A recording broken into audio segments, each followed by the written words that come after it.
Всем большой футбольный привет из Хабаровска.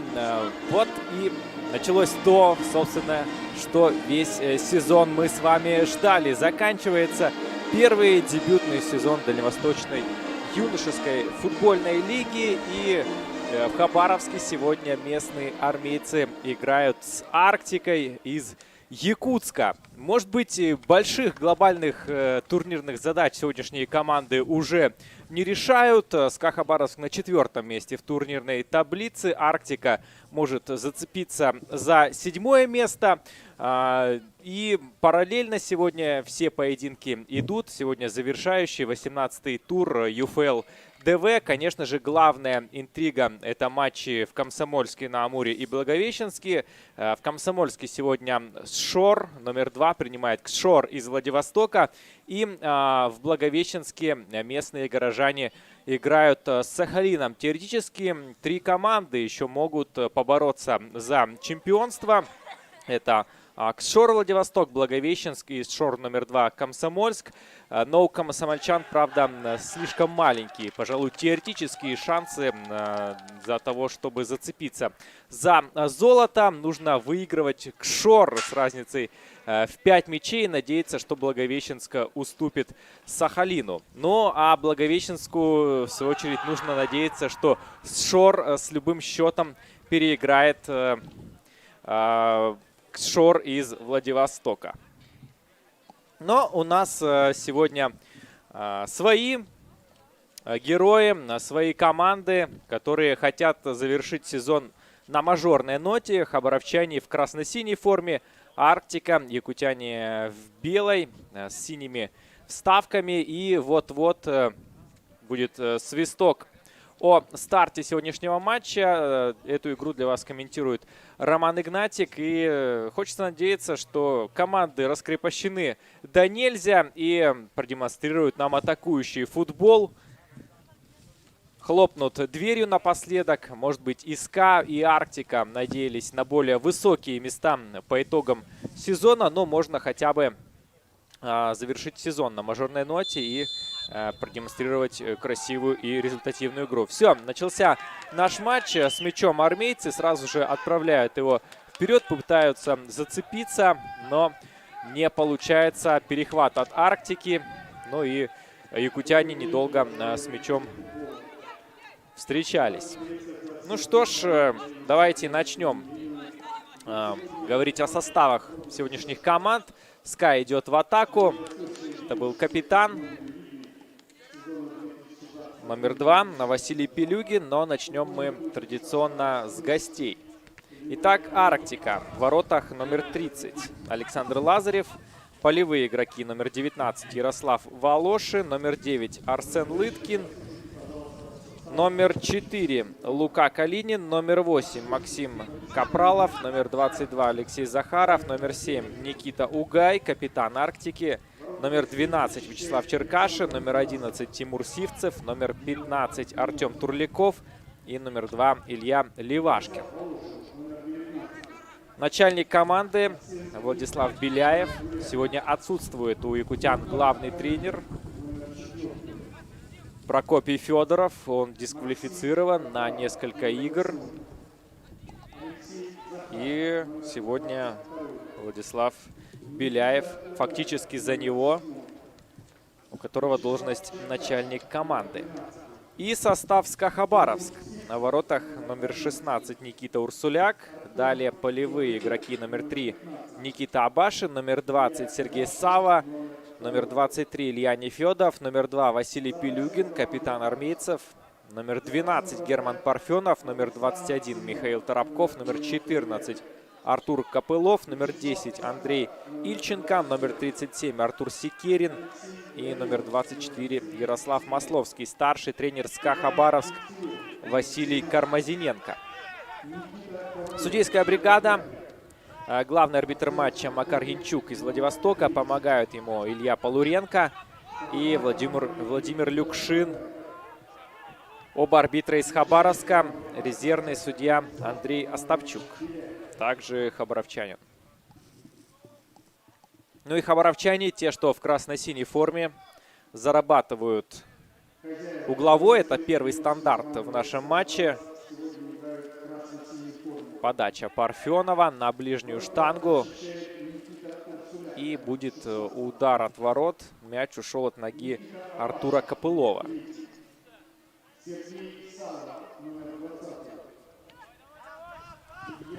В матче первого круга СКА Хабаровск очень легко обыграл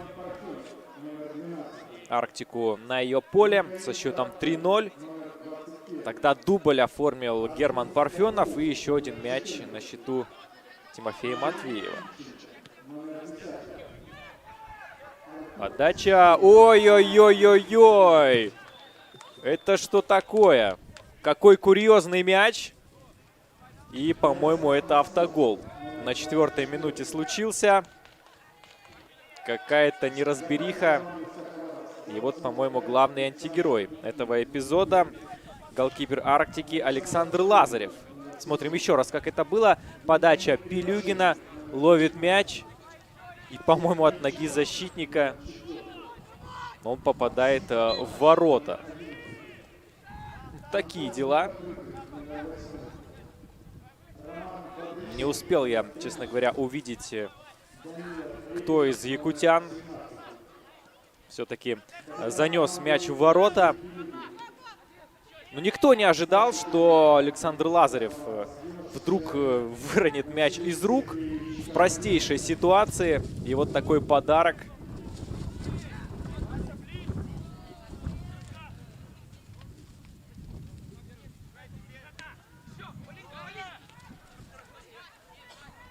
Посмотрим вот этот досадный, нелепый пропущенный мяч, насколько деморализует Арктику. Или наоборот, парни соберутся и захотят восстановить справедливость. Не было пока моментов у хабаровчан, но счет 1-0 в их пользу. Сразу 5 матчей у нас сегодня идут параллельно. Так всегда бывает на турнирах в финальном туре. После этой атаки продолжим. Ух, как неплохо! Удар и гол! А вот это уже было красиво. Индивидуальное мастерство Андрея Ильченко, хабаровской десятки.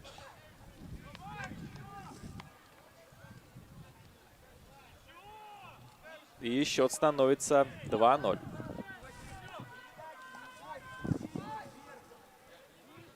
Еще раз смотрим, как это было. Очень легко прошел Андрей Ильченко оборону Якутска. 6-я минута и уже 2 пропущенных мяча Арктики. Как бы гости не посыпались раньше времени. Хочется видеть интригу. Но хабаровчане играют у себя дома, завершают сезон. Пока не сбивал еще Ярослав Масловский, лучший бомбардир СКА Хабаровск. У него 10 забитых мячей, и он всего лишь на 2 гола отстает от Савелия Полухина из Благовещенска, на счету которого 12 мячей. Но вот, судя по всему, как этот матч складывается, я думаю, Ярослав Масловский держит в голове, что можно забить 2 и более мячей и все-таки возглавить гонку бомбардиров Дальневосточной юношеской футбольной лиги. Нарушение правил, но мяч остается у хабаровчан, поэтому арбитр дает возможность доиграть эпизод до конца.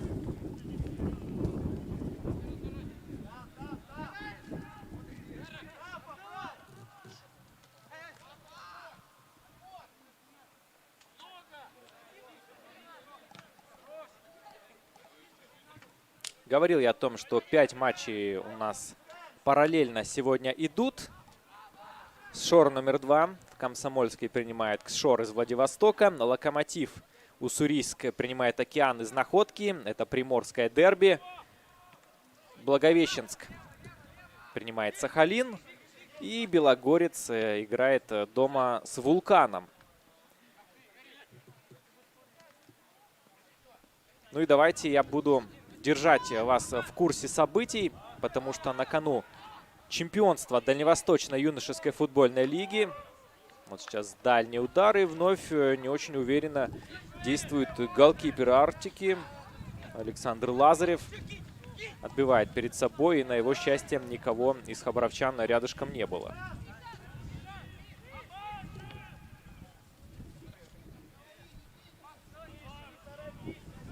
Уже есть несколько значимых событий в параллельных матчах. В Комсомольске к 8-й минуте, к этому моменту, Кшор выигрывает у Шор номер 2 со счетом 2-0. И дубль успел сделать Рустам Гулиев, капитан Владивостока, который, кстати, признан лучшим игроком августа Дальневосточной юношеской футбольной лиги. Он стал одним из лучших в августовском туре. 4 игрока боролись за звание лучшего игрока августа Дальневосточной юношеской футбольной лиги. Рустам Гулиев, капитан Владивостока. Владислав Караханян, капитан Благовещенска. Александр Ильин, голкипер СКА Хабаровск, который сегодня в запасе. И Михаил Кильчанов, вратарь Океана из Находки. Так вот, в финальной стадии голосования уже принимали участие тренеры всех команд Дальневосточной юношеской футбольной лиги, а также оргкомитет и медиаблок лиги. И Рустам Гулиев всего лишь на 1 голос опередил Владислава Караханяна из Благовещенска. И в подарок получит после матча в Комсомольске-на-Амуре футболку сборной России, настоящую, фирменную, с автографами всех игроков национальной команды. Согласитесь, неплохой презент для капитана Владивостока. Ну а если сегодня Кшор в Комсомольске-на-Амуре оформит такие чемпионства, то, я думаю, это такая вишенка на торте всего удачного, успешного сезона не только Кшор, но и капитана Владивостока Рустама Гулиева. Обратил он на себя внимание, и надо отметить, что у Владивостока вообще очень хорошая команда. Уже один игрок из Кшор отправился в Москву. Вот сейчас было опасно. И едва-едва не проткнул мяч в ворота Ярослав Масловский. Вот теперь вновь Масловский. Нет положения вне игры. Секерин играет на Пилюгина. Тот в центр. Ильченко бьет по воротам. И вновь как-то не слишком уверенно играет голкипер Арктики Лазарев. По-моему, тоже раскусили этот момент. Хабаровчане пытаются чаще бить по воротам. Каждый раз, когда мяч приходит к Александру Лазареву, чувствуется некая нервозность в его действиях. Но если во втором случае его вины, пожалуй, нет никакой, там индивидуальные действия Андрея Ильченко, то первый мяч на 100% на совести голкипера якутян. Ну а заканчивая разговор про Кшор, уже обратил на себя внимание, здесь положение вне игры, обратил на себя внимание воспитанник Владивостока Артем Аграфенин, центральный защитник. Так бывает, обычно атакующих игроков отмечают в первую очередь, но Артем Аграфенин, защитник, уже экс-защитник Шор, обратил на себя внимание скаутов и отправился в Москву, в футбольную школу ФШМ, которая воспитала ряд очень сильных игроков, экс-игроков сборной СССР и России.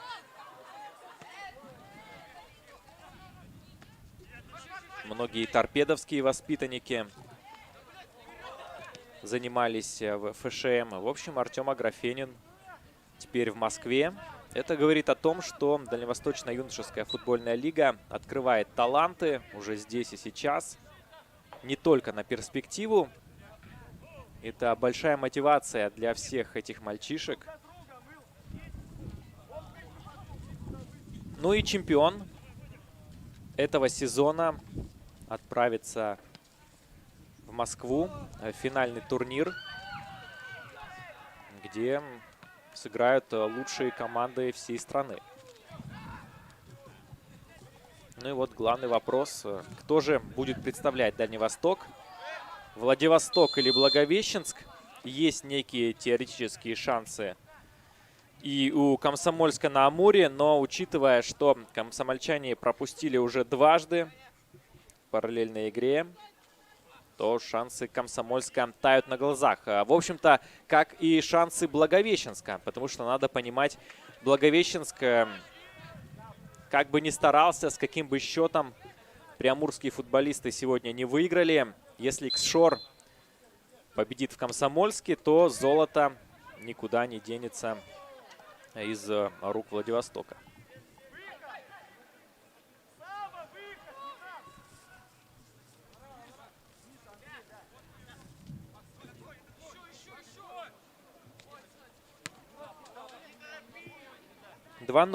В матче Ксшор номер 2 Ксшор, Комсомольский на Амуре, и также Вулкан уже успел отличиться.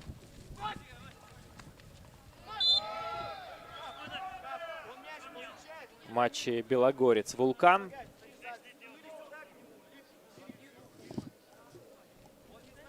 Напомню, у белогорца всего лишь одно набранное очко в этом сезоне. Свой единственный балл белогорцы набрали в матче с Океаном из Находки.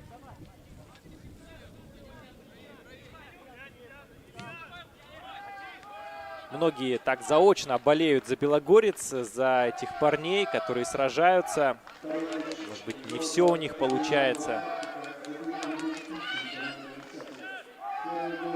Но в старании не упрекнуть футболистов из Белогорска. Впервые они вышли на такой серьезный уровень. Ну и, например, в прошлом туре выдали очень интересный матч, захватывающий 3-4. Поражение от Локомотива из Уссурийска и хет-трик Руслана Гнеушева, который в итоге попал в символическую сборную предыдущего тура. Вот сейчас может быть опасно. Пас в центр, но там никого. А вот здесь перехват, удар по воротам. И какой же момент не реализует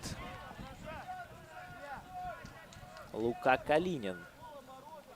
Может быть, он и сам не ожидал, что сможет в такой простой ситуации отобрать мяч, и просто киксанул по нему. Удар совершенно не получился. Но вот и шанс у Арктики. Вполне себе это была убойная позиция. Можно было отсюда забивать.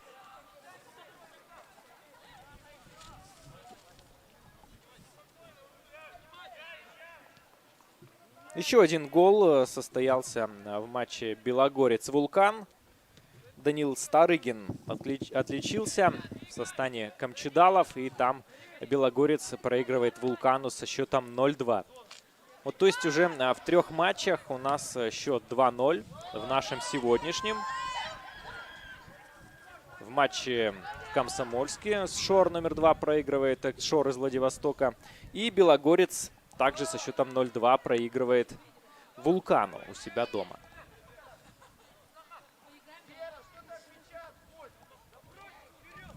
Сегодня, кстати, у СКА отсутствует в старте основной голкипер Александр Ильин. Мне кажется, решил Василий Кармазиненко произвести ротацию, дать поиграть резервному голкиперу Никите Урсуляку, у которого не так много игровой практики было в этом сезоне.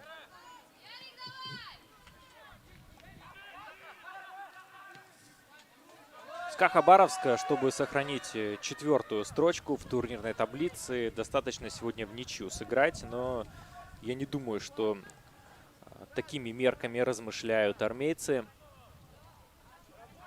Я думаю, они просто хотят выиграть и выиграть с как можно более крупным счетом, как можно увереннее.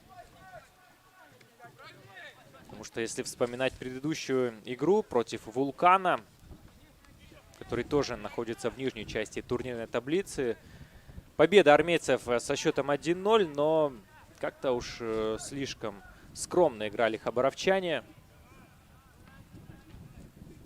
против команды из второй части турнирной таблицы. Немного было атак. Причем, что турнирное положение на хабаровчан уже никак не давит.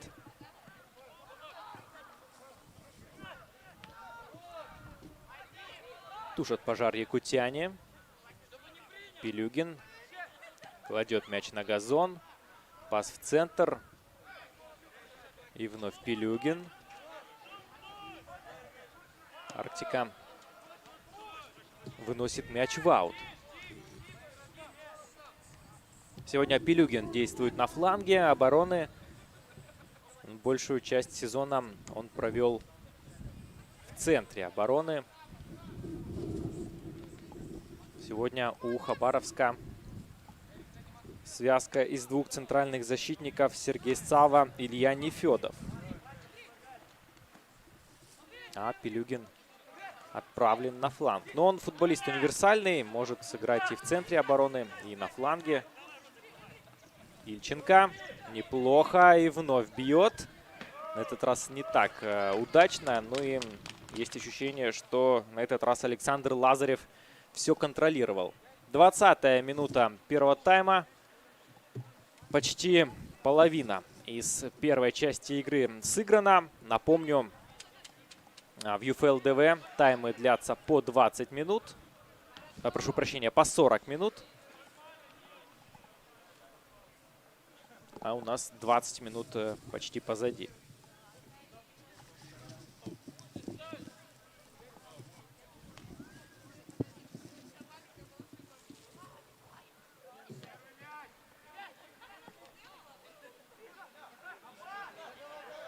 Атака якутская неудачная.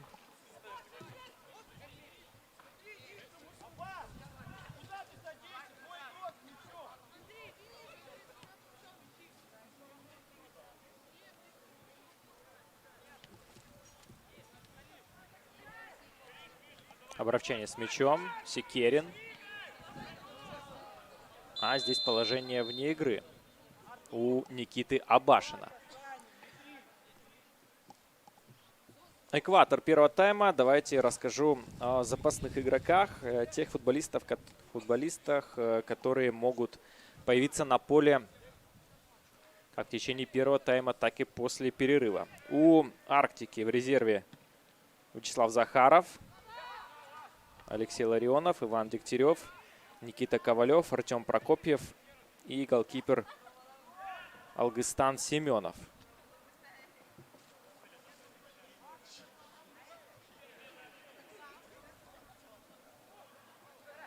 У СКА Хабаровск в резерве голкипер Александр Ильин и полевые игроки Александр Филоненко, Вениамин Кривошеин, Сергей Часовских, Максим Афанасьев, Антон Непокрытых, Роман Бобришов и Данила Репин.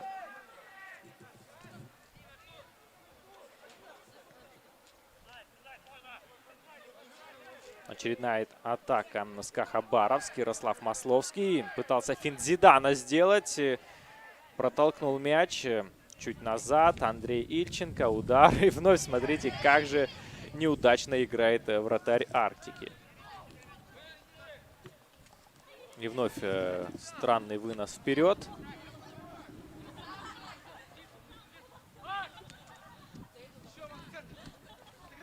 Мяч покинул поле.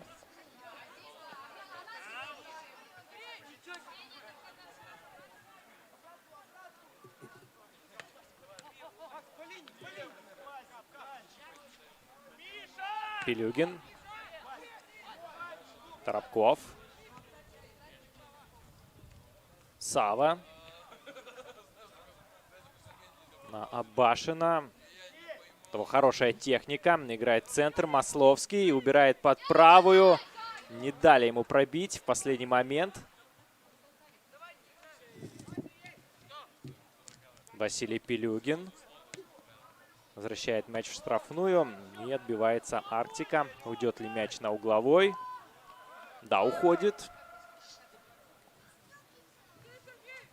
Герман Парфенов очень неспешно идет к мячу. Вот только сейчас ускоряется.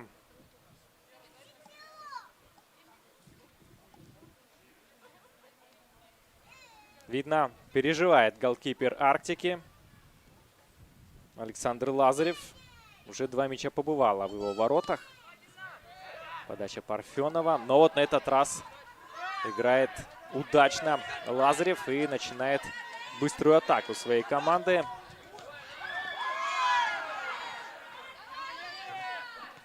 Почти прошел пас на Никиту Угая, но почти не считается. Сава на Парфенова.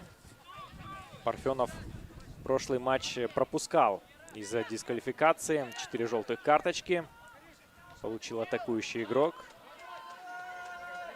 И не поучаствовал в победе своей команды над Вулканом. Очень просто теряют мяч якутяне. Чувствуется нервозность в их действиях. Не так много у них получается сегодня. Ну и откровенно скучает в воротах Никита Урсуляк, голкипер СКА Хабаровск. Не основной голкипер армейцев.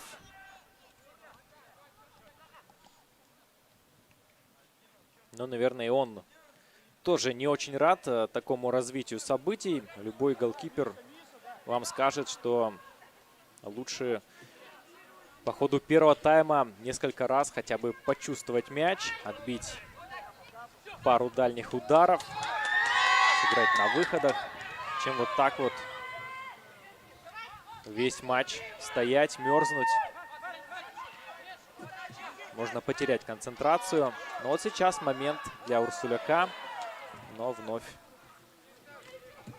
Лука Калинин до мяча не добирается. И вот единственная возможность для Никиты Урсуляка хотя бы ввести мяч в игру. Так поучаствовать в игре.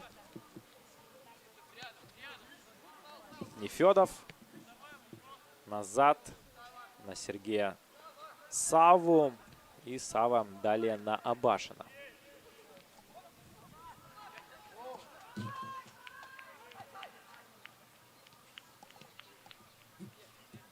Парфенов. На Масловского. Масловский здорово ставит корпус. Идет по флангу. Подача в штрафную. Может быть момент. Удар. И нет, мяч все-таки не оказывается в воротах. На ударной позиции был Артур Копылов. И это момент, когда удачно сыграл Александр Лазарев. Спас свою команду от неминуемого гола. Ответ Арктики. Давайте, якутяне, можно уже большими силами идти вперед. Ничто на вас не давлеет. Уже пропущено 2 мяча. Нужно как-то возвращать интригу в наш матч.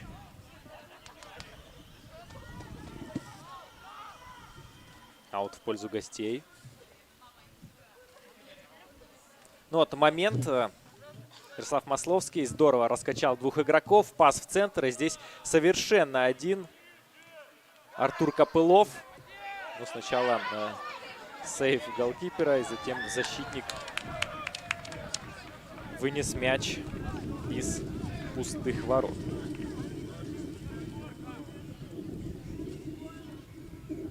В этом сезоне Дальневосточной юношеской футбольной лиги на поле могут выходить игроки 2006 года рождения и младше.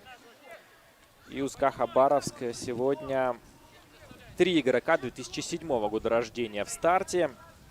Это Илья Нефедов, Артур Копылов и Артур Секерин. всегда обращаем внимание на игроков, которые младше, потому что на этом уровне, в этом возрасте каждый год, каждые полгода имеют вес, имеют разницу. Желтая карточка. Получил ее Герман Парфен.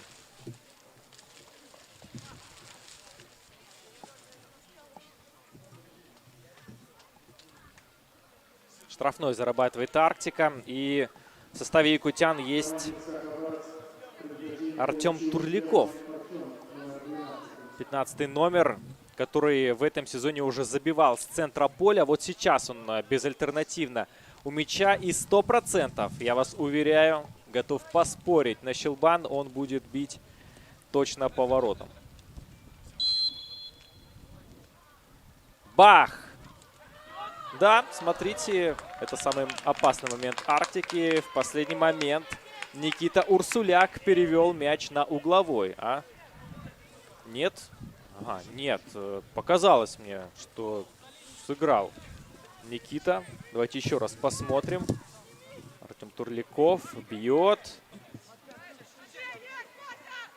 Может быть, так в штангу мяч ударился.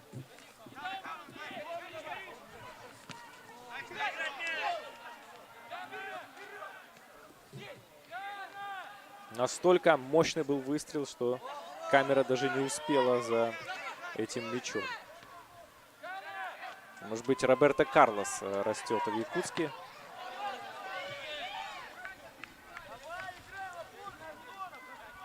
Вот Арктика встрепенулась. Давай, Якутск.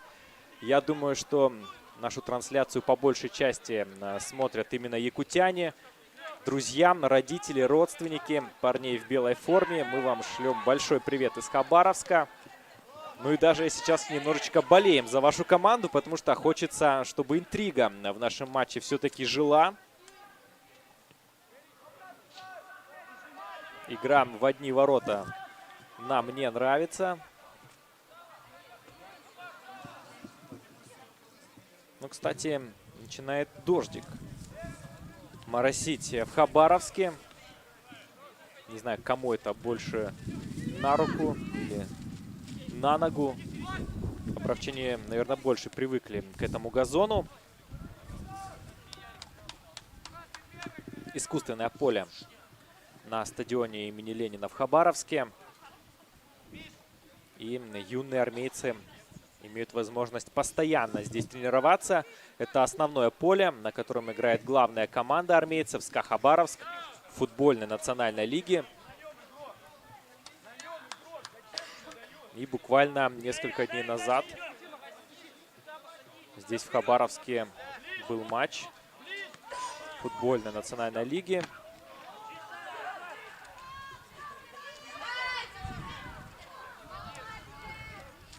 Хабаровск выиграл со счетом 1-0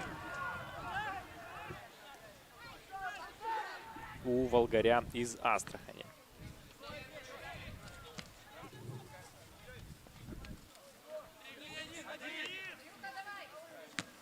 От Ильченко мяч уходит в аут.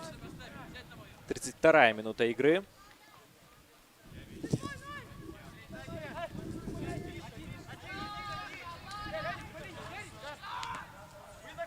Еще один аут Арктики.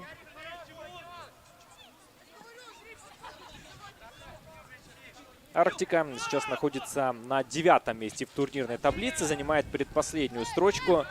В 17 играх якутяне набрали 11 очков.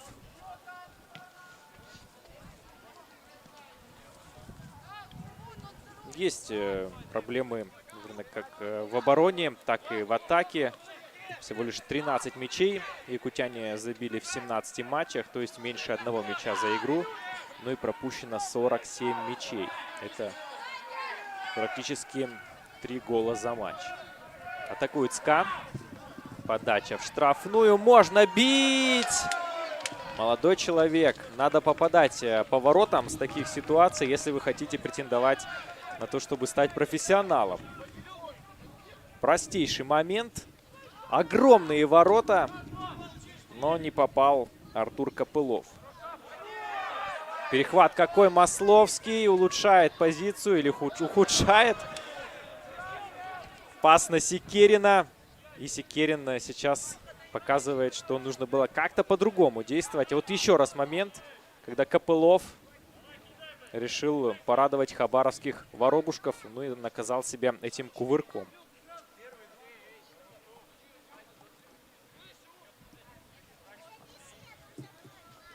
Прессингует СКА Хабаровск. Не дает толком разыграть мяч якутянам. Можно сейчас на обрез нарваться, но справляются пока якутяне с горем пополам. И вот сейчас все-таки Хабаровск перехватывает мяч, но ненадолго.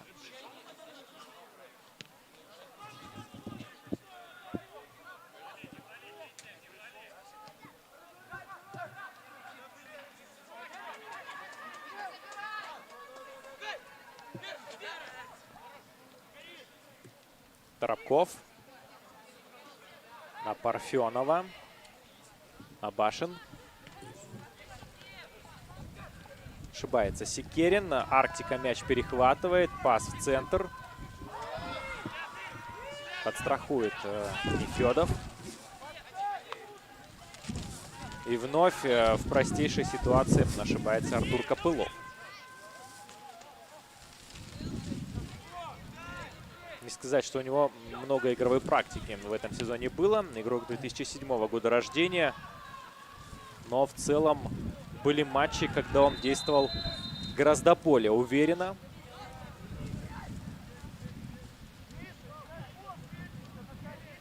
Игрок техничный, атакующий. Вот пока сегодня как будто бы не с той ноги встал.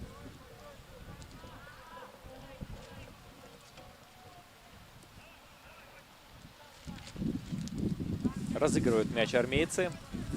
Арктика не против. Нефедов.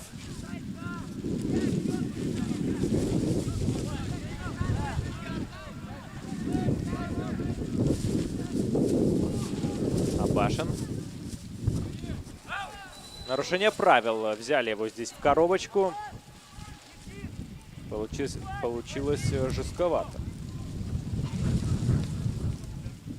Арктика в случае победы сегодня может подняться с 9-го места на 7-е, но нужно рассчитывать якутянам на то, что Вулкан и Океан очки потеряет. Вулкан уже выигрывает в Белогорске со счетом 2-0, а Океан играет с Локомотивом в Уссурийске.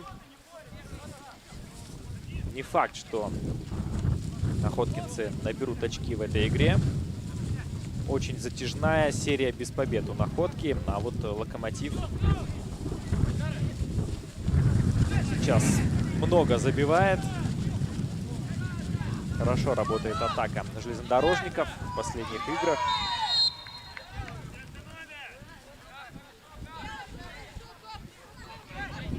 Вот, например, в 3 предыдущих матчах Локомотив забил 17 мячей.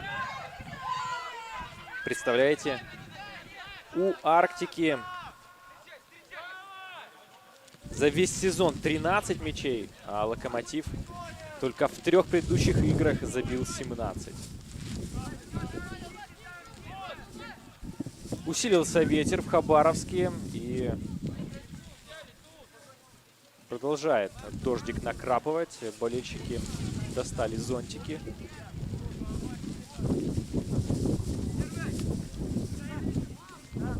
Сегодня пока еще не слишком холодно в Хабаровске. Плюс 12 градусов. В октябре, уж поверьте мне, в Хабаровске бывает гораздо холоднее.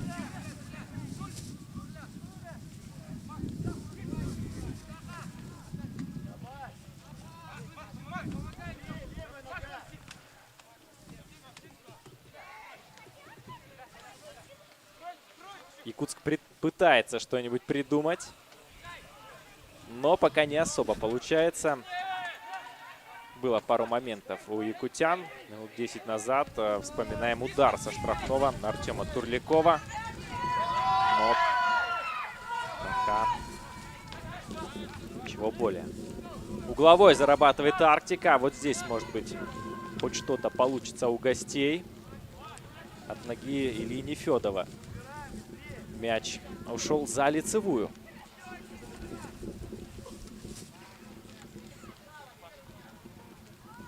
Максим Капралов у мяча. Подача. И отбивается Хабаровск. Это, наверное, попытка удара по воротам. Положение вне игры у Максима Капралова.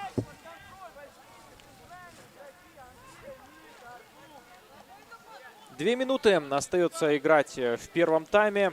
Посмотрим, добавят ли что-нибудь арбитры.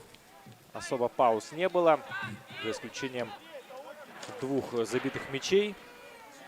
Перехват Масловского. Идет он сам, как танк. Пытался пройти через оборону Якутска, но явно переоценил свои способности. Хотя в подобной манере Масловский забил в прошлом туре Вулкану. Протащил, протаранил оборону Камчедалов. И сам решил момент. Парфенов. Не прошла передача. Но отвоевал Герман мяч для своей команды. Сава. Назад. Урсуляк. Нефедов. Вот и Арктика решила попрессинговать, но пока только лишь одинешенек. Арсен Лыткин пытается навязать борьбу хабаровчанам. Секерин, может быть, сейчас, но положение вне игры. Чуть-чуть не в такт. Доля секунды, но в футболе чуть-чуть не считается. Арктика дает сегодня играть хабаровчанам. Но сами армейцы не всегда лучшим образом располагаются на поле и распоряжаются мячом.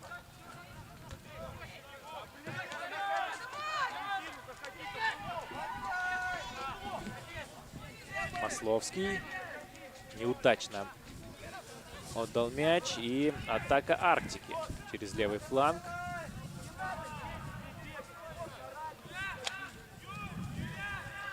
Договорились мы, что я буду сообщать вам об изменении в счете в параллельных играх.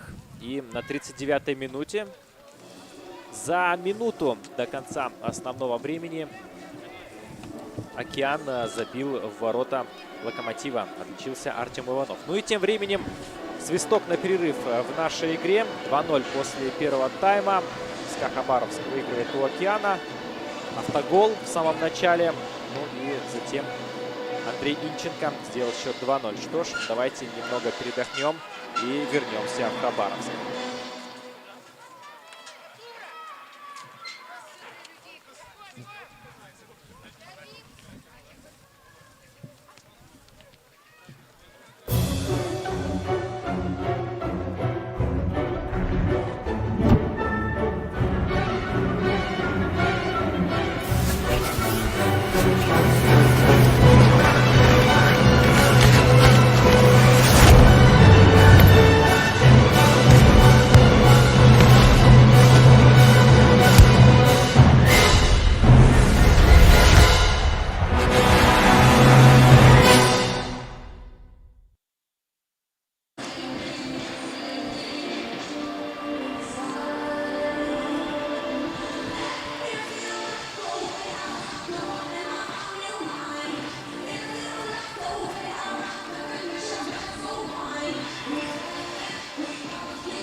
Ну что ж, возвращаемся в Хабаровск. Как холодно и промозгло. Здесь усилился дождь, еще и ветрище с Амура батюшки дует. Но у Арктики сделана замена. Это значит, что якутяне хотят каким-то образом переломить ход неудачно складывающегося матча. И вот уже появился на поле Алексей Ларионов. Заменил он Луку Калинина, у которого в первом тайме был шикарный момент. С радиуса штрафной он наносил удар, но киксанул по мячу и не попал по воротам. А вот забей тогда Лука, может быть, и как-то по-другому уже складывался этот матч. Но пока 2-0 в пользу Хабаровска. В самом начале автогол за авторством Вячеслава Черкашина. Случилось это на 4-й минуте. Ну и на 6-й Андрей Ильченко завершил сольный проход точным ударом по воротам. Больше каких-то изменений в составах команд я, честно говоря, не вижу. И давайте поговорим о составах сегодняшних команд. Начнем с гостей. В воротах номер 30 Александр Лазарев. Полевые игроки номер 19 Ярослав Волошин. Номер 9 Арсен Лыткин. Под 4-м номером играл Лука Калинин. Вместо него вышел Алексей Ларионов. Номер 8 Максим Капралов.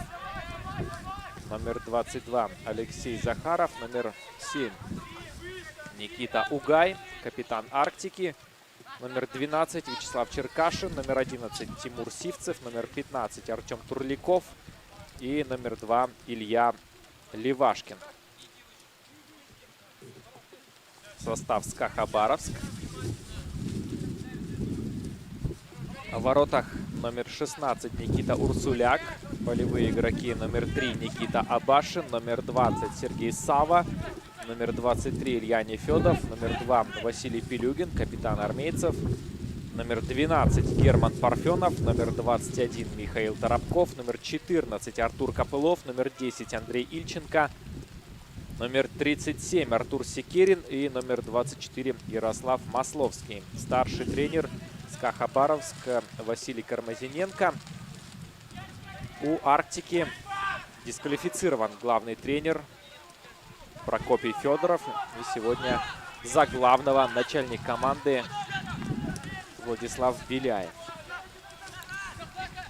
Судейская бригада.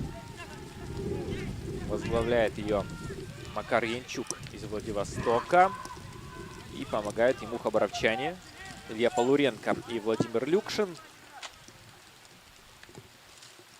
Резервный судья Андрей Остапчук, также хабаровчанин.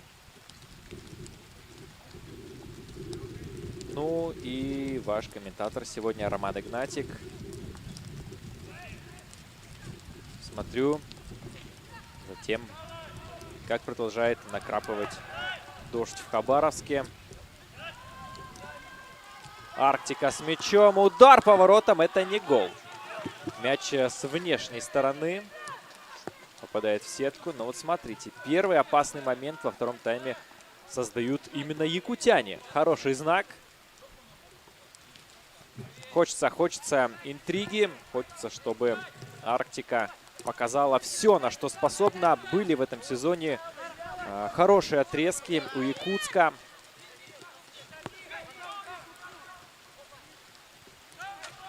И вот сегодня есть возможность против сильного соперника на его поле показать, на что способны якутяне.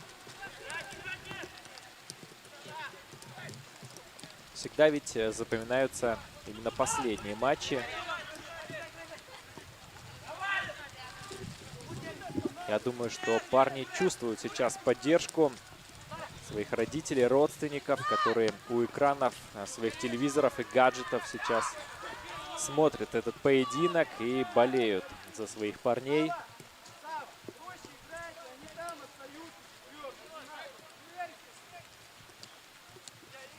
Я напомню, что все 5 поединков заключительного 18-го тура идут в параллель в одно и то же время.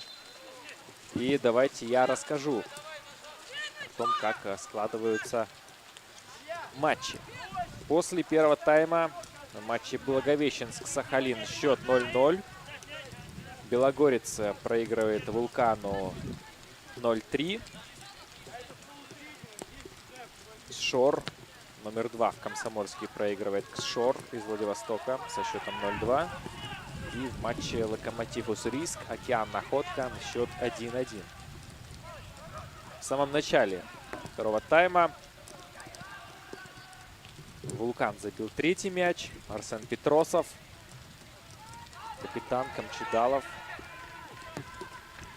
довел счет до крупного. Было много надежд на Белогорец, который в прошлом туре выдал забойный мяч с Уссурийском. Поражение со счетом 3-4. Но вот пока с Вулканом что-то не клеится. Судя по всему, так с одним набранным баллом Белогорск и останется по итогам 18 туров. Пока из того, как складываются поединки, чемпионом становится Ксшор из Владивостока.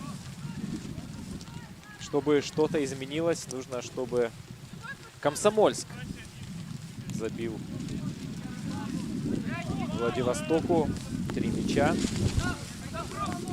Ну и Благовещенск должен хотя бы раз забить в ворота Сахалина.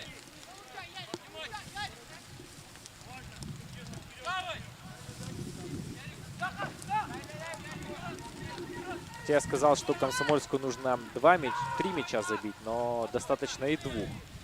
Можно сравнять счет, и тогда Благовещенск, если победит у Сахалина, то именно Благовещенск становится чемпионом Дальневосточной юношеской футбольной лиги. Но пока все это только в теории. Ксшор уверенно выигрывает после первого тайма в Комсомольске. Дубль на счету капитана Владивостока Рустама Гулиева. И первый гол, шикарный гол Рустама, как из пушки. У него хороший дальний удар. Наверняка будет претендовать на звание лучшего гола тура.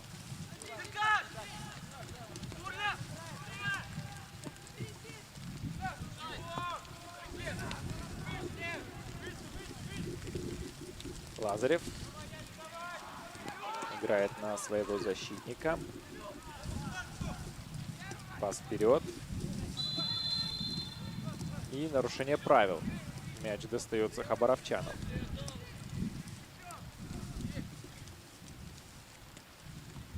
Нефедов на Саву. Парфенов. Остроумно. Мяч переложил под правую. Подача в центр, но там никого. Абашин. А вот и начинает сказываться мокрый газон. Поехала нога у Никиты Абашина. И контратака Якутска.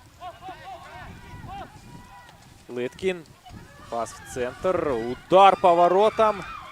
Ну и вот вторая опасность у ворот Никиты Урсуляка. Еще одна попытка довести мяч до штрафной. Но неудачно. Парфенов. Передача на Масловского. И решил попроще сыграть Артем Турляков. У него в первом тайме был шикарный момент. Мощнейший удар со штрафного. И мяч чудом не попал в ворота хабаровчан. Абашин играет назад. Сава. Вновь Абашин. Идет сам вперед. Пас в центр. Но здесь никого. Тем не менее, на подборе были хабаровчане. Ильченко не смог отвоевать мяч для своей команды. Вышедший на замену Алексей Ларионов. Он расположился слева в атаке. 77-й номер. Заработал аут для своей команды.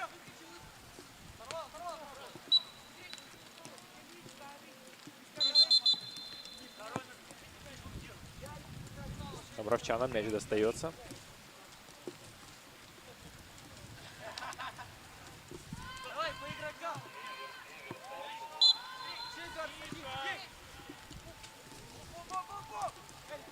Ильченко. Вновь неточная передача. Но никак не держится мяч ни у Хабаровска, ни у Якутска. Масловский. Идет сам вперед. Оставил мяч в игре. Но там Турляков подстраховал.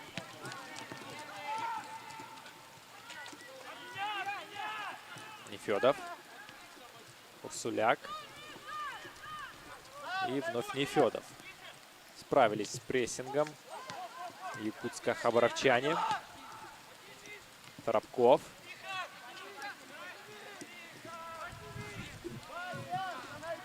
Придержал мяч.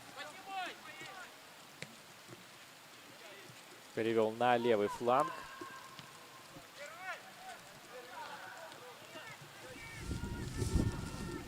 Секерин.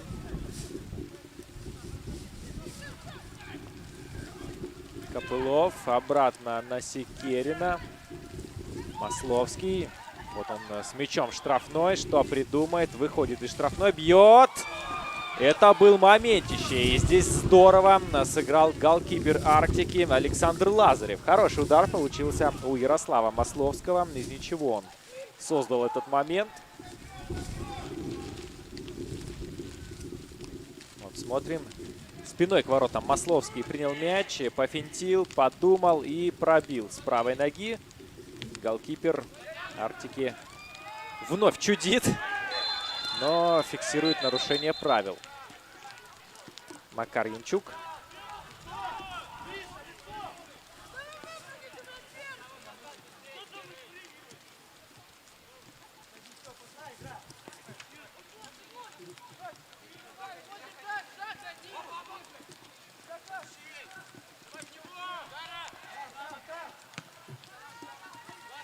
Вынос вперед, не мудрствуя лукаво.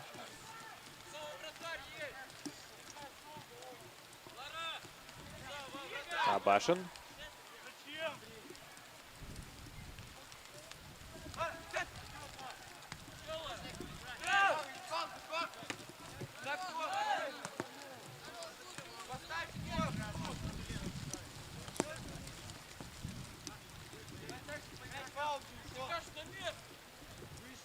Вновь Абашин с мячом. На Торопкова. Абашин. Еще один аут зарабатывает.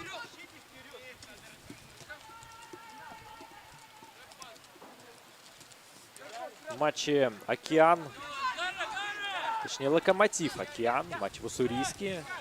Изменения в счете. Никита Попов, железнодорожник, отличился. И Локомотив повел в счете 2-1. Уссурийск впереди в приморском дерби. Но в этом матче глобально ничего не решается. Локомотив застолбил за собой 6-е место в турнирной таблице ЮФЛ ДВ. Океан может подняться с 8-го места на 7-е. Но Вулкан выигрывает у Белогорска. Поэтому сложновато будет находкинцам поправить свое турнирное положение. Вообще Океан неплохо этот сезон начал. И была крупная победа в Хабаровске. А сейчас удар ногой отбивает голкипер Арктики Секерин. Удар и гол. Секерин доводит счет до крупного. Началось все с атаки Ярослава Масловского. Пробил он поворотом. Лазарев отбил ногой. И на подборе оказался Артур Секерин, который четко пробил в правый от себя угол. Масловскому никак не удается забить лучшему бомбардиру СКА Хабаровск. Вот у него был шикарный момент. И как потом позволили так беспрепятственно пробить Артуру Секерину. Это вопрос риторический.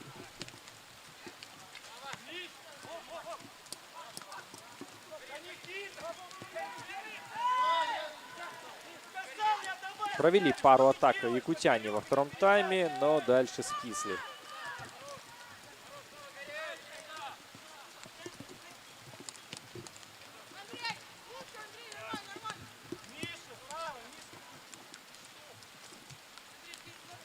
Напомню, у Ярослава Масловского, лучшего бомбардира СКА Хабаровск, 10 забитых мячей. Ну и сегодня, если он сделает дубль, то догонит лучшего бомбардира лиги Савелия Полухина из Благовещенска. Он сегодня пока не забивал. Я имею в виду Савелия Полухина. В матче Благовещенска и Сахалина счет по-прежнему не открыт. Ну и Масловский пока молчит. Абашин. Передача на дальнюю штангу. Копылов. Играет назад. Пилюгин.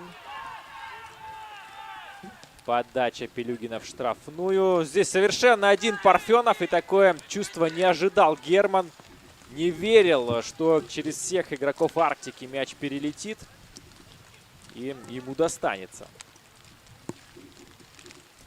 Бывают и такие подарки. Пяткой сыграл Парфенов и предъявил претензию Абашину за то, что тот не поддержал его начинаний.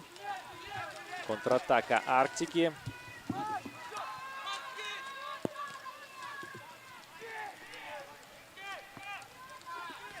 Передача. Да, вот был сейчас моментик у вышедшего на замену Алексея Ларионова. Оказался он в центре штрафной, но толком пробить по мячу не удалось ему.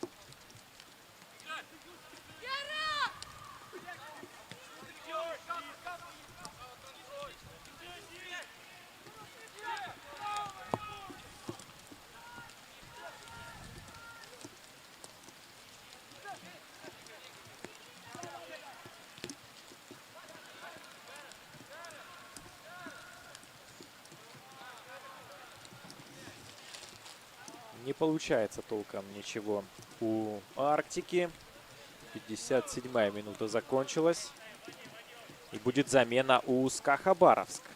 Готовится выйти на поле Максим Афанасьев, 11-й номер. В прошлый матч с Вулканом неплохо он сыграл. И, честно говоря, я ожидал его увидеть сегодня в старте.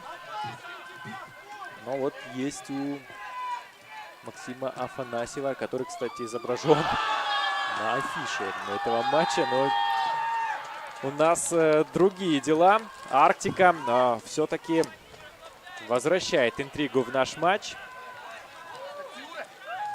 Дальний удар. И недоумевает Никита Урсуляк, как же позволили пробить по его воротам. Смотрим еще раз, как началась эта атака.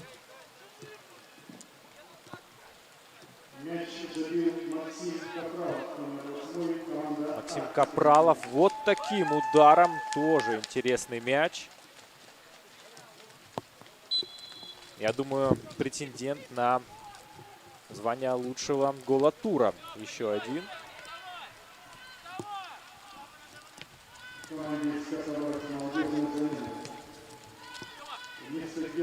Вместо Германа Парфенова Максим Афанасьев вышел.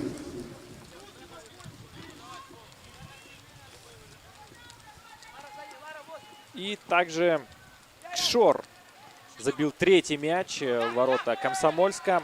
Алексей Спиридонов отличился. 3-0. Кшор почти без шансов обыгрывает Кшор номер 2 из Комсомольска на Амуре. Вот так интрига потихонечку тает в этом сезоне.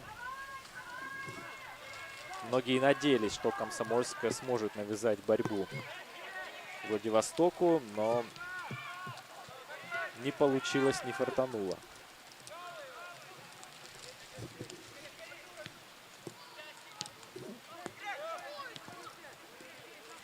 Арктика с мячом. Может быть, воспряли духом якутяне.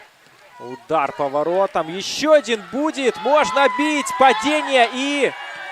Нет, молчит свисток арбитра из Владивостока. Макара Янчука. Ну а момент-то интересный. И вновь атака Арктики. Неточный пас. Перехват армейцев.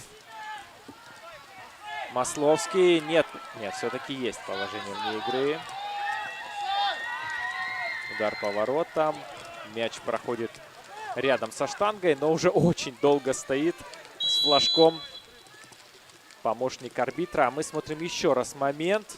Ну, так, знаете ли, 50-50. Мог этот эпизод и пенальти закончиться. Тогда бы счет вполне мог стать 3-2. Еще одна замена у Хабаровска готовится. Данила Репин. 17-й номер. Посмотрим, вместо кого он выйдет на замену. В руку, по-моему, мяч попал. Но не фиксирует этого арбитр. Абашин. Афанасьев. Вновь Абашин. На Масловского. Но тот мяч пропустил.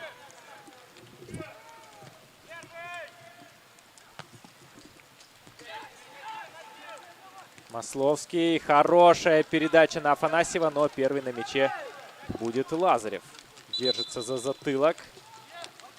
Видимо, досталось ему от Афанасьева, который спешил к мячу.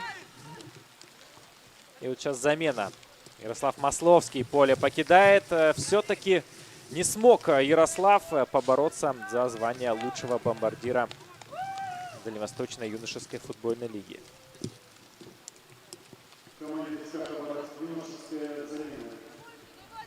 Расстроен Ярослав. Идет с опущенной головой на скамейку запасных. Сегодня его команда забила 3 мяча. И у него был шанс, чтобы потеснить Савелия Полухина с вершины списка бомбардиров Дальневосточной юношеской футбольной лиги. Достаточно было оформить дубль. Точнее, хит-трик, чтобы прям потеснить. Дубль, чтобы сравняться. Но не удалось Ярославу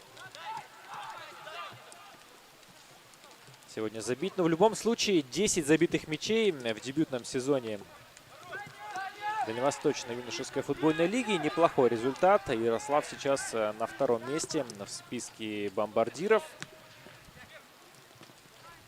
Обратил он на себя внимание. Желтая карточка.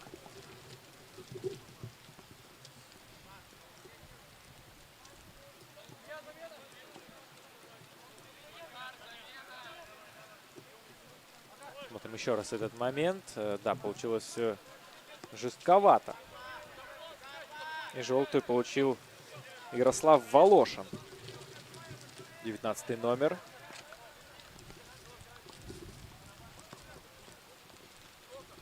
Покидает поле Артур Копылов, прихрамывая. И замена. Как раз-таки вместо Артура Копылова выходит Антон Непокрытых под 8-м номером. Пас Абашина вперед.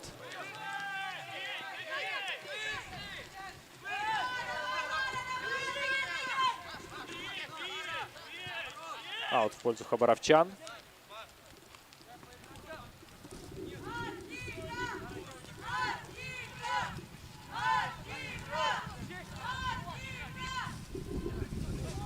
Абашин переводит мяч на противоположный фланг.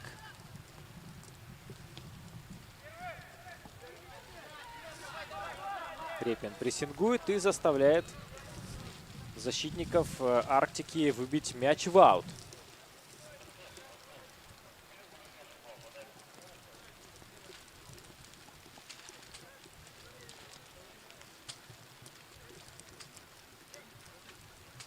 Артур Копылов не спеша возвращается на скамейку запасных.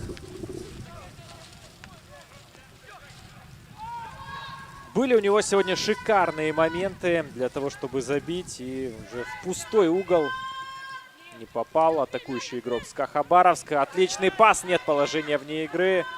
Ну, чуть-чуть бы раньше ускорился вышедший на замену Данила Репин. мог бы быть футбольный буллит. Афанасьев, Торопков.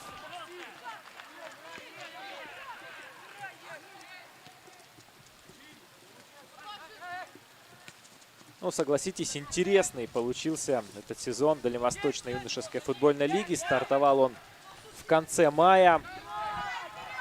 Было много сюрпризов, было много красивых голов. Мы узнали много интересных новых молодых футболистов. Интересно будет посмотреть, года через 3-4 вырастет ли из них кто-то в профи. Данила Репин, удар, гол! А может быть, это будущий Джокер СКА Хабаровск. Вышел со скамейки и сразу же забил. 66-я минута. Счет становится 4-1. Данила Репин заменил Ярослава Масловского. И наверняка Ярослав сейчас думает о том, на его месте должен был быть я. Забить 11-й мяч в сезоне, но вместо этого Данила Репин забивает свой первый мяч в последнем матче этого чемпионата. Вновь счет становится крупным.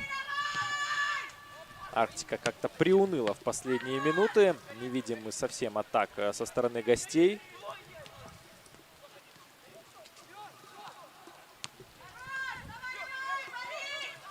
Угай развернулся, пас в центр. Попытка сыграть в стеночку и неудачно. Абашин. Длинный пас вперед в направлении Репина.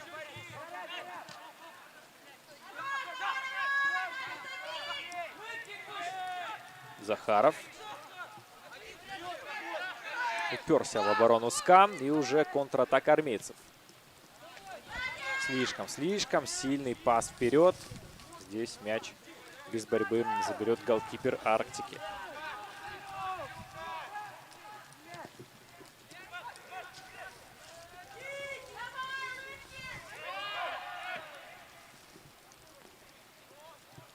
Лыткин оттеснил соперника корпусом, но с нарушением правил.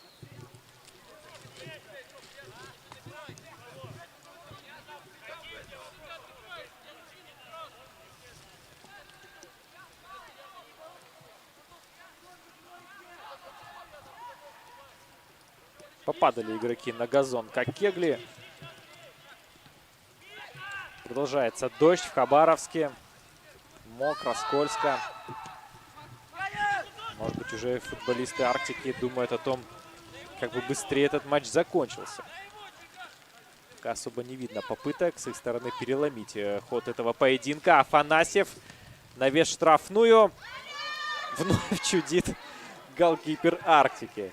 Да, может быть, мокро, скользко, но передача была очень несильная. И голкипер, конечно, обязан фиксировать такие мячи.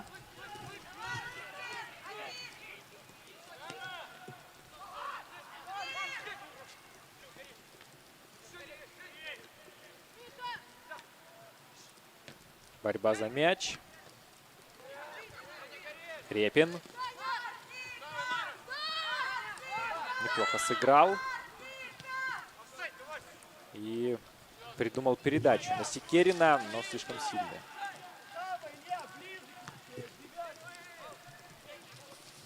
Чуть больше 10 минут остается играть в этом матче.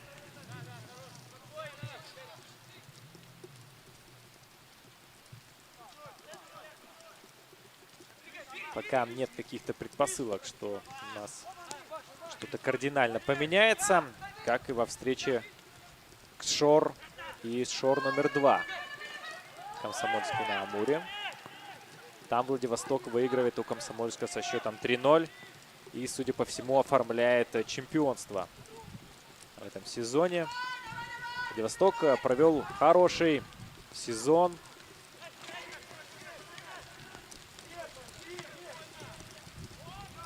Благовещенск мог, конечно же, тоже претендовать на золото, сыграя хотя бы в ничью. Благовещенцы в прошлом туре с Владивостоком, но вместо этого домашнее поражение со счетом 0-4.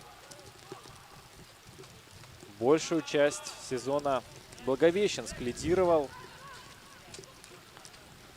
Но Шор на финише в ответственный момент, в самый ответственный момент собрался и переиграл всех главных конкурентов, причем на их стадионах. Благовещенск обыгран со счетом 4-0. И вот сейчас Комсомольск со счетом 3-0. Пока. Ну и какие могут быть вопросы к Владивостоку?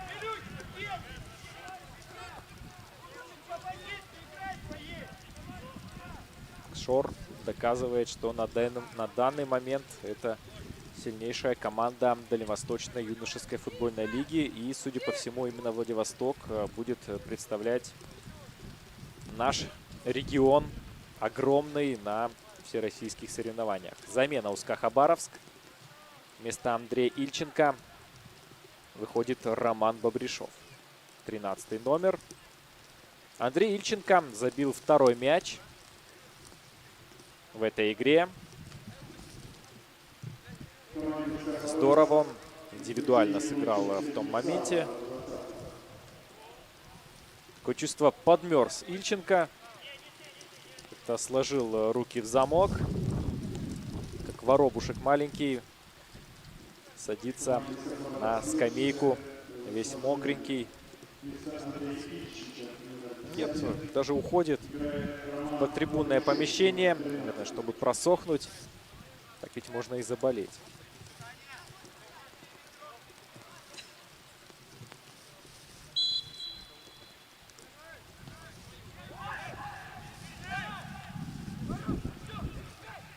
Угай. Длинный пас вперед. Но слишком сильно.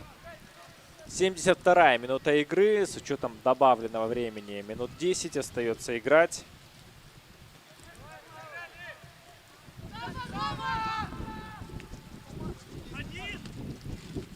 СКА в атаке. Бобришов, вышедший на замену, пустился в слалом, но мяч у него забрали. Фол в атаке со стороны Репина. Еще одна замена будет у СКА Хабаровск. 4-й номер Сергей Часовских. Очень мало у него было игровой практики в этом сезоне.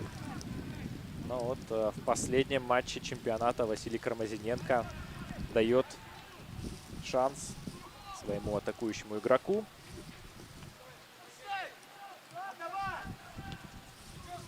Вот по задумке вновь неплохо. И почему до последнего стоял на линии ворот Александр Лазарев, непонятно. Голкипер должен играть гораздо увереннее, выходить, читать такие моменты.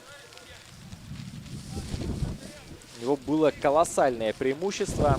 Но вот эти пару секунд это преимущество съели. Пару секунд, которые Лазарев оставался на линии ворот. Смотрите, сколько было пространства у Афанасьева.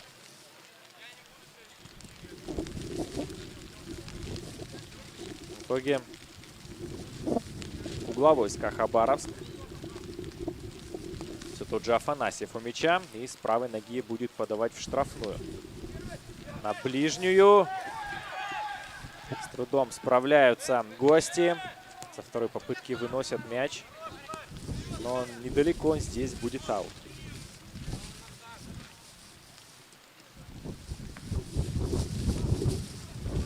Абашин.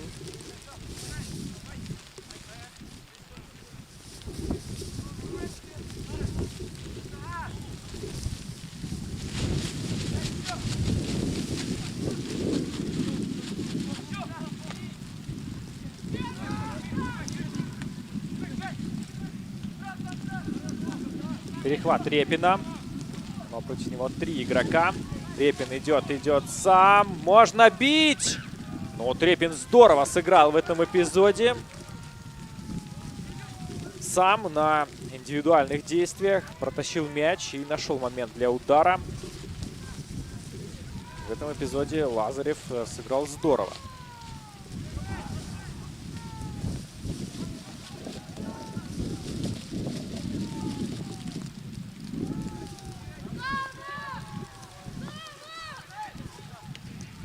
Абашин. Торопков. Сава. И вновь Торопков. Хабаровчане продолжают атаковать. Афанасьев. Удары. Положение вне игры. Но отметим все равно здесь Александра Лазарева. Он в тот момент еще не знал, что у СКА Хабаровска вне игры. И оставил свои ворота в этом эпизоде на замке. Секерин. Мяч доходит до Репина. Репин с мячом входит в штрафную. Можно делать пас. Оставил он мяч в игре на самой ленточке, хотя показалось, что все-таки упустил его за лицевую. А здесь нарушение правил. Неплохо Репин вышел на замену вместо Ярослава Масловского.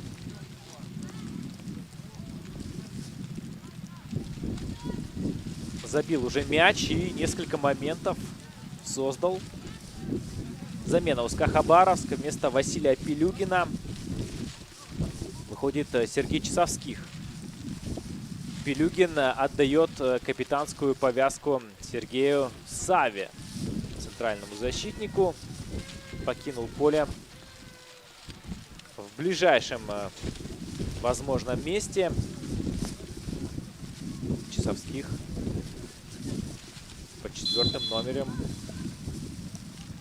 занял место центрального защитника в данный момент.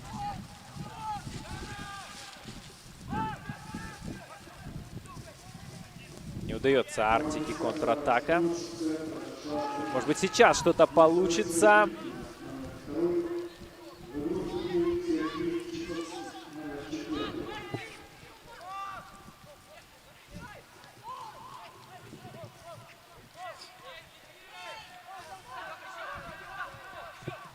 Восьмая минута. Остается 3 минуты основного времени. И еще одна замена готовится у Хабаровска. Александр Филоненко под 7-м номером выйдет на замену. Посмотрим, что он успеет сделать в оставшийся непродолжительный отрезок. Афанасьев. Абашин. Не прошла передача. Угай.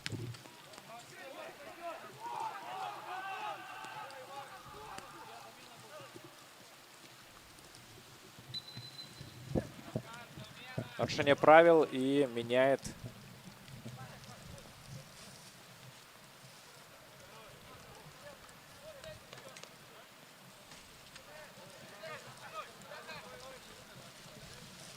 Никиту Абашина Александр Филоненко.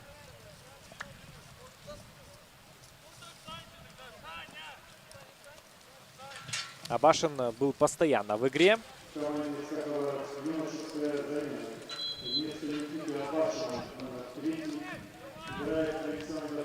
Через его фланг часто СКА Хабаровск проводил атаки. Вообще заметный игрок. И в команде Василия Кармазиненко на Абашина большие надежды возлагаются.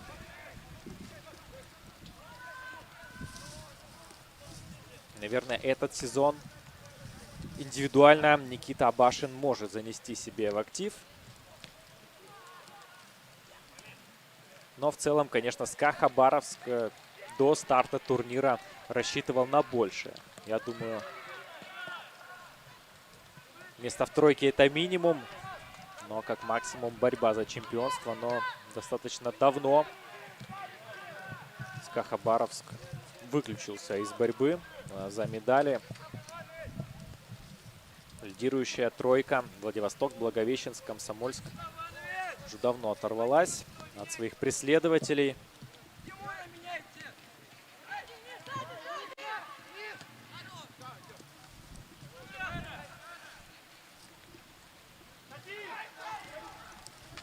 Хорошая передача. Афанасьев. Обходит штрафную, бьет и ногой отбивает Лазарев. Секерин на подборе. Повторный удар. Принимает на себя защитник Арктики. 2 минуты добавлено ко второму тайму. Будет замена у Арктики.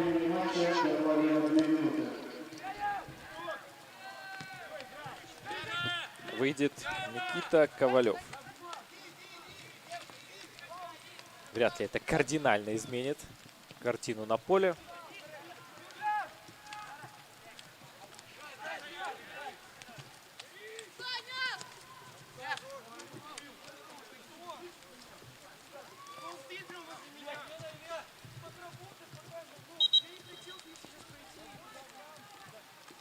И меняет Никита Ковалев Максима Капралова, 8-го номера.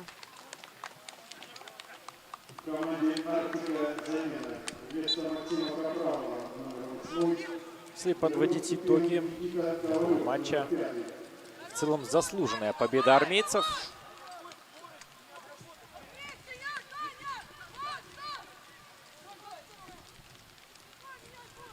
Чаще с мячом были хабаровчане, у них было больше моментов.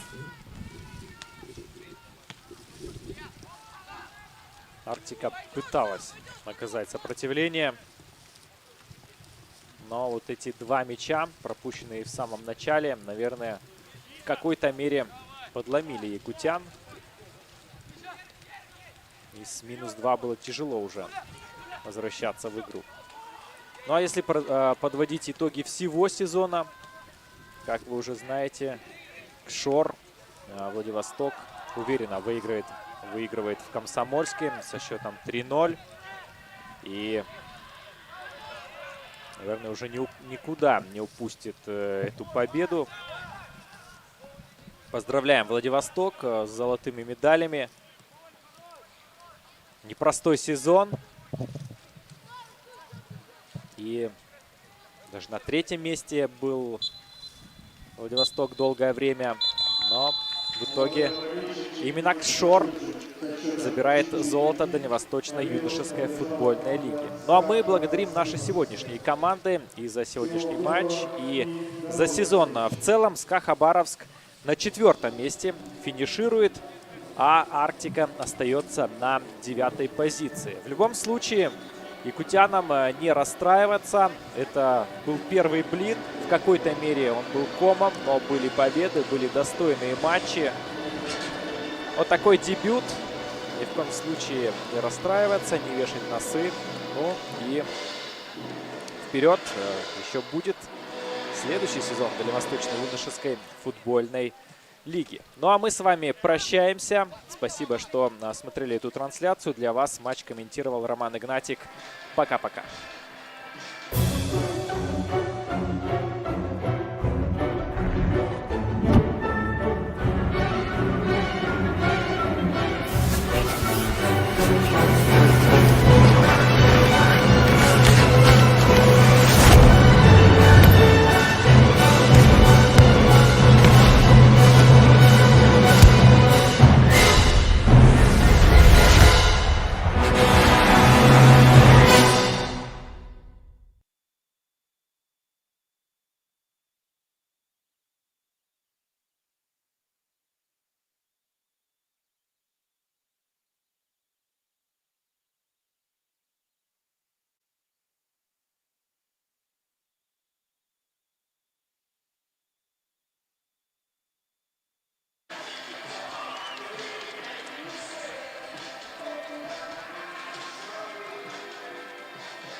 Максим Капралов, игрок команды «Арктика». Максим, поделись впечатлениями об игре. Игра на самом деле была, как по мне, равная. Просто на первых минутах мы пустили два глупых гола из-за ошибок наших. И из-за этого чуть потеряли координацию. Хороший гол ты сегодня забил. Опиши, как это получилось. Так и планировал? Ну, я изначально планировал бить, хоть мне и кричали игроки, наши игроки, скинь, отдай, типа. Но я ударил, и получилось закрутить за шиворот с вратарем. Сегодня крупное поражение, но в целом, как сезон для своей команды оценишь? По ходу всего сезона мы набирали опыта, потому что большой турнир для нас впервые такой. И иногда не получалось играть, но набрались опыта, и в следующем году, думаю, все будет хорошо. Можешь вспомнить какие-то самые яркие моменты для своей команды, что вам больше всего понравилось в этом сезоне? Понравилась вообще атмосфера для начала. Дальше некоторые победы над тем же океаном. Очень эмоциональная игра, и на последних минутах мы забили гол. Ну, победы только такие хорошие запомнились. В целом, вообще, этот сезон что вам дал? Есть ли у вас желание дальше расти, развиваться, становиться профессионалами? Этот сезон нам принес опыта, мы меньше стали волноваться в играх, как по мне, и в следующем году, опять же, мы поборемся за высшие места. Спасибо, удачи в дальнейшем.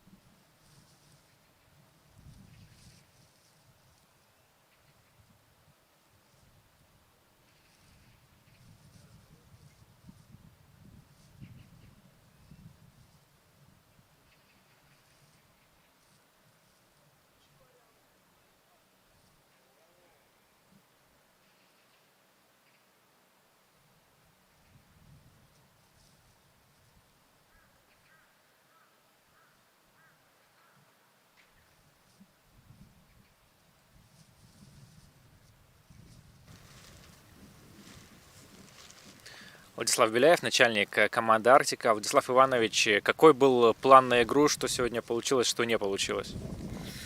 Ну, сегодня игра, как бы, можно сказать, не получилась. Ну, а так, ребята поставленные задачи выполнили. Как бы крупно не проиграть. Защита, ну, чуть-чуть ребят не хватило. Последние вот удалили, там игроков неплохо выступили, думаю. В целом, для Якутска Дальневосточная юношеская футбольная лига – это событие. Конечно, вот у нас впервые вот такой проект участвуем. Это вообще только раньше вот дети мечтали, а сейчас запустили вот Дальневосточную лигу и уже начинают футболом заинтересоваться много детишек. Уже родители уже переводят, набор очень хороший. Если взять начало сезона, первые туры и сейчас, когда сезон завершился, в чем выросла ваша команда, в чем стала сильнее? Ну, опыта набираемся, вот впервые участвуем.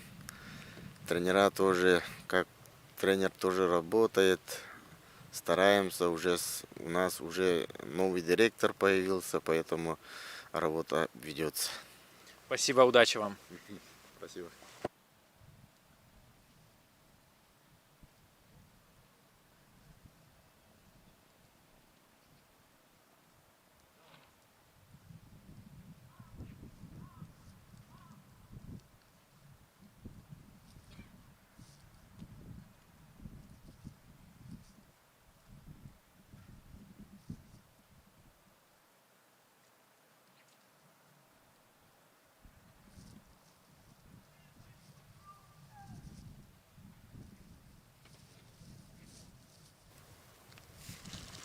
Василий Пилюгин, капитан команды СКА Хабаровск. Поздравляем с победой. Вы забили 2 очень быстрых мяча, и в целом ощущалось преимущество. Как со стороны, насколько сложный матч был? Я считаю, что мы полностью контролировали ход игры, доминировали на каждом участке поля. Под конец первого тайма что-то в центре у нас не получалось, но так считаю, что мы были фаворитами этого матча. Если брать сезон в целом, наверняка были больше ожидания от него. Да, мы очень плохо начали, сменили тренера и дальше начали играть лучше. Конечно, хотелось бы оказаться в тройке, но что есть, то есть. Какие моменты этого сезона можешь отметить? Вот что больше всего тебе запомнилось? Что больше запомнилось? Ну, это, конечно, полеты в разные города, в которых мы ни разу не были. Посмотрели новые команды, с которыми ни разу не играли. Очень интересный сезон получился. Есть ли желание расти, развиваться дальше? Этот сезон, может быть, дал вам какую-то пищу для размышлений? Хотите ли вы становиться профессионалами? Конечно, мы будем дальше тренироваться, расти, чтобы попасть в основную команду и играть на более высоком уровне. Спасибо, удачи. Спасибо.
Василий Кармазиненко, старший тренер команды СКА Хабаровск. Василий Сергеевич, счет крупный. Довольны ли вы содержанием игры? Да, счет крупный, но надо признать, что он должен был быть еще гораздо больше. Наша старая беда, проблема, мы не забиваем, когда нужно это делать. В принципе, достаточно просто попасть в створ, мы даже это иногда не можем сделать. Но учитывая, что 4-1, да, может показаться, что игра давалась легко, но на самом деле при счете 2-0 некоторые ребята, футболисты, ну в целом команда немножко сбавила темп, и все равно была игра немножко напряженная. Поэтому с такими командами, да, при всем уважении к Арктике, с этими командами нужно все решать в первом тайме, в начале игры забивать 3-4, чтобы не было, скажем так, игры от ножа. К сожалению, после второго гола немножко успокоились, и Арктика стала играть в атаку больше, они там в 3 нападающих стали играть. Вот, поэтому в целом я рад, что и счет меня устраивает, и то, что ребята, которые совсем мало участвовали в играх, вышли и почувствовали, что такое футбол юношеский. Сейчас мы отдыхаем, вот, но в целом работы, конечно, еще много. Ни один тренер не может быть доволен тем, как действует команда, и отдельные игроки в частности. Поэтому много было сделано. Вот. Не все получилось воплотить в жизнь на поле. На том футбол, который всегда требует много работы, кропотливой, мелкой. Поэтому будем дальше работать. Вы приняли команду по ходу сезона, несколько месяцев работаете с юными армейцами. Вот сейчас какие выводы можно сделать, какой именно фронт работы, в чем нужно расти пацанам, как в спортивном, так и в бытовом, может быть, ментальном плане? Да, в ментальном, безусловно. Приходя в эту команду, я четко понимал, какие 3 основные задачи мне нужно выполнить. В принципе, по ходу сезона это, скажем так, не просто делать. Поэтому две задачи, в принципе, основные, я решил. Я не решил главную задачу, одну из главнейших. Это забитые мячи и, скажем так, индивидуальное мастерство группы атаки. То есть здесь нужно работать постоянно, на постоянной основе и развивать эти качества. Но, к сожалению, учитывая тот, если брать масштабно очень, в целом по стране, у нас нападающих нету, по сути дела. Со времен Аршавина сильнее никого нет. И это проблема вообще детско-юношеского футбола, взрослого, профессионального. В России, к сожалению, очень плохо с нападением. Мы говорим сейчас про индивидуальные качества. Если брать групповые какие-то команды взаимодействия в атаке, это немножко другое. Я говорю в целом о исполнительском мастерстве нападающих.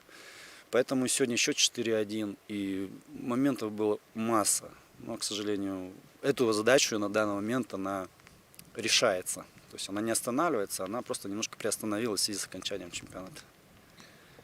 Кшор выиграл в Комсомольске, и Владивосток стал чемпионом. Вы встречались с этой командой недавно. На ваш взгляд, насколько закономерно заслужена победа Владивостока в этом турнире? В целом, я считаю, что Владивосток и Благовещенск — это команды мастеровитые, они примерно одинакового уровня. Чемпионат сложно пройти без спадов, потерь, каких-то провальных матчей. И на самом деле чемпионат очень интересно, что концовка такая интересная, интригующая была. Но опять же, если брать, проиграли мы Благовещенску, там 4-1 у них, здесь 2-0 выиграли. Здесь проиграли 5-1 Владивостоку, там 1-1 сыграли. То есть где найдешь, где потеряешь, очень сложно. Но я считаю, в целом эти команды заслуженно боролись до конца, они более-менее ровно прошли. Вот.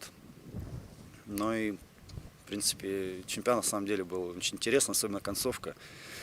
И побольше бы таких чемпионатов, игр. И, я думаю, болельщики придут на стадион. Спасибо. С завершением сезона.